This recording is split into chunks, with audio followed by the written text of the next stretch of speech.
ঝুমুর তাকে শ্রাবণের বন্ধুর বর্ণনার মতো করে বললে সে শ্রাবণকে গালাগালি দিতে লাগলো আর বলতে লাগলো শ্রাবণের কারণে তার যত সমস্যা হয় এবং শ্রাবণের পরিবার নিয়ে যা মুখে আসলো তাই বলতে লাগলো। এতেই ক্ষান্ত হলো না নীলা। সে শ্রাবণকে সাথে সাথে কল দিয়ে অনেক বাজে বাজে কথা বলল এবং ভবিষ্যতে যেন তার সাথে যোগাযোগ না করে সেটিও বারবার মনে করিয়ে দিল। শ্রাবণ বারবার নাজিমের সাথে দেখা করা নিয়ে কথা বললে নীলা আরও বেশি রূঢ় হয়ে গেল এবং শ্রাবণকে তার মাকে নিয়ে অনেক বাজে মন্তব্য এবং প্রশ্ন ছুড়ে দিল।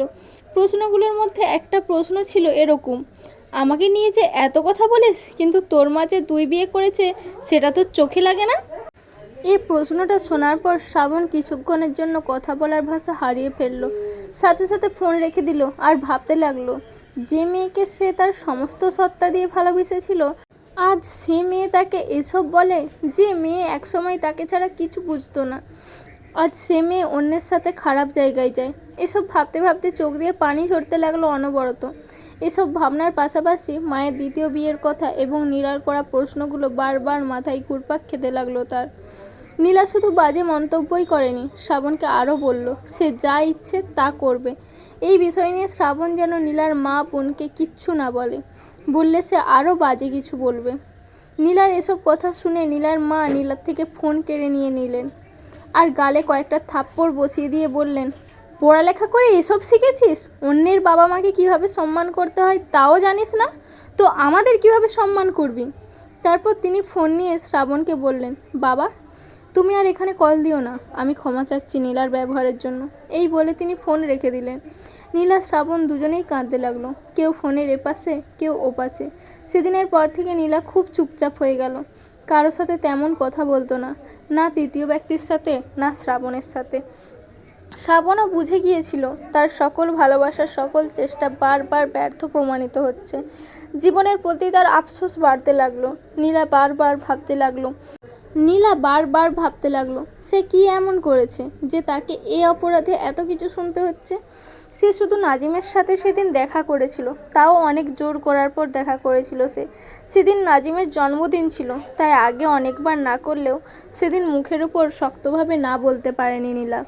কথা ছিল শুধু দেখা করবে, তবে নাজিম যে তাকে দেখা করার নাম করে তাকে নির্জন একটি জায়গায় নিয়ে যায়, আগে কখনো যাওয়া হয়নি বলে নীলা বুঝতে পারছিল না যে সে আসলে কোথায় যাচ্ছে।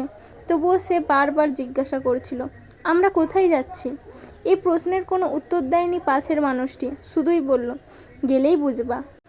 আশেপাশে অনেক ছেলে মেয়ে দেখে নীলা কিছুটা সাহস রেখেছিল মনে, আর নাজিম অনেক দিন ধীরে ধীরে নীলার বিশ্বাস অর্জন করছিল অনেকটাই। নীলা ভালো করে তাকাতেই যখন বুঝতে পারলো আশেপাশের ছেলে মেয়েগুলো কিছুটা শারীরিক ভালোবাসায় লিপ্ত, তখন সে পিছু হটতে লাগলো। নীলার পিছিয়ে যাওয়া দেখে পাশের মানুষটি নীলার হাত ধরে ফেললো এবং নীলাকে অনেক অনুরোধ করে একটি বেঞ্চে বসালো। নীলার খুব অন্যরকম লাগছিল তখন। নাজিম তাকে বারবার অনুনয়ের সুরে আবারও প্রেমের প্রস্তাব দিতে লাগলো। নীলা খুব ভদ্রভাবে প্রত্যাখ্যান করতে লাগলো এবং না পেরে শেষে বলল, আচ্ছা পরে দেখা যাবে। শ্রাবণকে আমি এখনও ভালোবাসি, জানি সেও আমার অনেক ভালোবাসে, তাই নতুন করে এত তাড়াতাড়ি সিদ্ধান্ত নিতে পারবো না। আমার কিছুটা সময় লাগবে তাকে ভুলতে পারলে আমি সিদ্ধান্ত নিব কি করব না করব।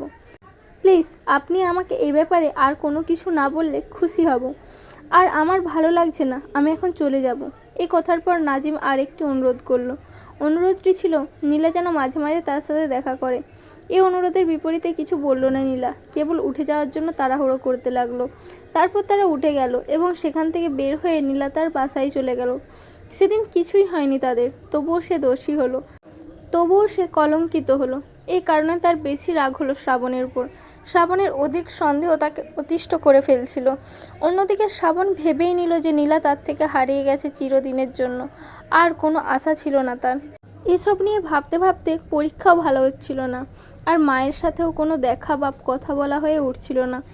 একদিন সময় করে শ্রাবণ গিয়েছিল মাকে দেখতে। নীলার ব্যাপারে জানতে চাইলেন মা। শ্রাবণ মাকে সব বিস্তারিত বলল। তিনি সব শুনে শ্রাবণের বাবার প্রসঙ্গ টেনে আনলেন, এ কথা বোঝাতে যে নীলাকে আটকে রাখার চেষ্টা আর না করাই ভালো। তিনি আরও বললেন, নীলা যেহেতু কোনোভাবেই থাকতে চাচ্ছে না, তাই তাকে আটকে রাখার চেষ্টা করাটা একটু বেশিই বাড়াবাড়ি। আর সে যদি চলে গিয়ে খুশি হয়ে থাকে তবে তাকে তাই করতে দাও, তোমার কারণে যদি সে কষ্টে থাকে তাহলে তোমার ভালোবাসার তো কোনো মূল্য থাকবে না আর। ভালোবাসার মানুষকে নিজের কাছে আটকে রাখার নাম ভালোবাসা না, তাকে তার মতো করে থাকতে দেওয়ার নাম ভালোবাসা, তাকে সুখে রাখার নাম ভালোবাসা। সে যেখানে সুখ পায় সেখানে যাক, সে ভালো থাকলেই হবে, তাকে আর আটকে রেখো না। সে যদি তোমার কাছে থাকা সুখী মনে করে তাহলে সে আবার আসবে। প্রতিটি মানুষকেই যে সুখী হতে হবে এমন তো কোনো কথা নেই।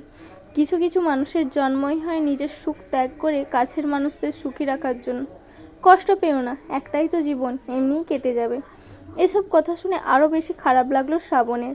নিজের খারাপ লাগাকে ভুলতে অন্য প্রসঙ্গ টেনে আনলো সে। মাকে হঠাৎ জিজ্ঞাসা করলো বাবা চিঠিটা পড়েছেন কিনা। মাথা নেড়ে সম্মতি দিলেন মা এবং শ্রাবণকে বললেন, তোমাকে আজ কিছু কথা বলবো শ্রাবণ, আশা করি তুমি আমার কথাগুলো মন দিয়ে শুনবে। কথাগুলো তোমার জানা উচিত। তোমার বাবা এবং আমার সম্পর্ক শুরু থেকে এমন ছিল না। আমাদের সম্পর্ক অনেক ভালো ছিল এবং তুমি পৃথিবীতে আসার পর তোমার বাবা অনেক বেশি খুশি হয়েছিলেন। তার কাছে পৃথিবীতে সবচেয়ে বড় একটি পাওয়ার মধ্যে তুমি ছিলে অন্যতম। তিনি তখন তোমাকে অনেক ভালোবাসতেন, তোমাকে অনেক আদর করতেন। তুমি বাবার জন্য অনেক পাগল ছিলে। বাবা একটু বকা দিলে কান্না করতে, বাবা একটু হাসলে হাসতে, বাবাকে ঘোড়া বানিয়ে পিঠে চড়তে। বাবার সাথে তোমার কত খুনসুটি ছিল তখন। বাবা তোমার জন্য ব্যবসায় বসতে চাইতেন না ঠিকমতো। বিশ্বাস করো, তোমার বাবা আগে কখনো এমন ছিলেন না। তিনি তার চিঠির মতো ছিলেন। তাই তোমাকে বলবো, অতীতের সুন্দর দিনগুলোর জন্য হলেও পারলে বাবাকে ক্ষমা করে দিও। আরেকটা কথা, আমি তো তোমাকে অনুরোধ করিনি কোনো দিন, তবে আজ করব এবং তার জন্য আগেই আমি ক্ষমা চেয়ে নিচ্ছি।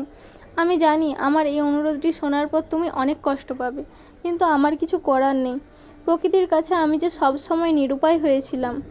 তোমার অনুভূতি, তোমার কষ্ট, তোমার আক্ষেপ সব জেনে শুনেই তোমাকে অনুরোধটি করছি। তুমি আমাকে এ বাড়িতে দেখতে এসো না আর। মায়ের কথা শুনে হতভম্ব হয়ে গেল শ্রাবণ। শ্রাবণকে কোনো কথা বলার সুযোগ না দিয়ে মা আবার বললেন, এ নিয়ে কোনো কারণ বর্ণনা করব না আমি, তবে আশা করি তুমি অনুরোধ রাখবে। মায়ের কথাটা রাখতে গিয়েও রাখতে পারেনি সে। মায়ের কাছে আসতে হয়েছিল তার। এসেছিল আরও একবার, আর সেদিনটি ছিল মায়ের মারা যাওয়ার দিন।